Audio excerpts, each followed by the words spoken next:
Hello बच्चों, let's have a look at the question दिया गया, choose the correct statement regarding the Mendelian inheritance. हमें true statements को यहाँ पे चूज करना है। सो अगर हम यहाँ पे की कॉन्सेप्ट की बात करें, सो की कॉन्सेप्ट में हम डिस्कस करेंगे about the Grigor Mendel model of inheritance. ठीक है, तो हम यहाँ कह सकते हैं हम मेंडेलियन इनहेरिटेंस के बारे में जो है वो यहाँ बात करने वाले हैं। अब ग्रिगोर मेंडल जो थे उन्हें फादर ऑफ जेनेटिक्स कहा गया था क्योंकि इनके जो कुछ कॉन्सेप्ट थे, इन्होंने जीन का कॉन्सेप्ट लिया था। राइट, इन्होंने कहा था जो जीन्स हैं वो क्या है, हेरिटेबल फैक्टर्स हैं। ठीक है, हेरिटेबल फैक्टर्स हैं और एलील्स होते हैं जीन्स के। एलील्स क्या है, alleles are the alternative form of gene, alternated form of gene. और जो एलील अपने आप को एक्सप्रेस कर सकता है उसे कहते हैं dominant gene.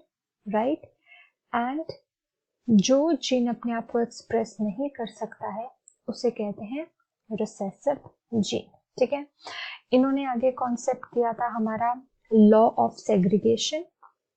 Right, law of segregation यानी कि जब गेमीट प्रोडक्शन होती है तो एग और स्पर्म में से सिर्फ एक ही जो गेमीट है, एक ही जीन कॉपी हर ऑर्गेनिज्म में जाती है। सो लॉ ऑफ सेग्रीगेशन की बात की थी। एंड दूसरा यहाँ पे था law of independent assortment. Right, law of independent assortment जिसमें बात किया था genes for different traits are inherited independently. Right, assortment. अगर हम यहाँ पे स्टेटमेंट्स की बात करें, पहली स्टेटमेंट में कहा गया है Mendel experiment has small sample size which have greater credibility to the data. ठीक है, ये स्टेटमेंट यहाँ फॉल्स हो जाती है क्योंकि मेंडल का जो सैंपल डाटा था वो काफी लार्ज था। सेकेंड था, a true breeding line shows a stable trait inheritance and expression for several generation। ठीक है, ये जो है ये स्टेटमेंट ट्रू है कि जो ट्रू ब्रीडिंग लाइन होती है वो एक stable inheritance expression, true breeding होता है जिसमें किसी भी तरह का कोई मिक्सिंग नहीं हो। अगला है, in a dissimilar pair of factor one member of the pair dominates over the other. ये भी ट्रू है क्योंकि यहाँ हम लॉ ऑफ डोमिनेंस की बात कर रहे हैं। फोर्थ है, a recessive parent trait is expressed only in its heterozygous condition।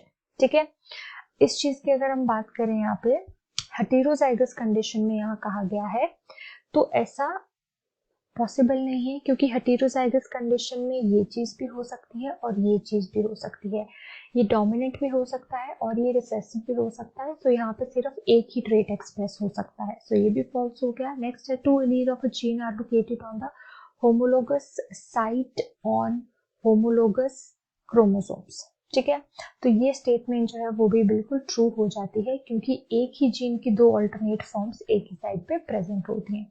सो हमारी स्टेटमेंट 2, 3 एंड जो फिफ्थ है वो करेक्ट हो जाती है। So I hope you understood the question well. Thank you.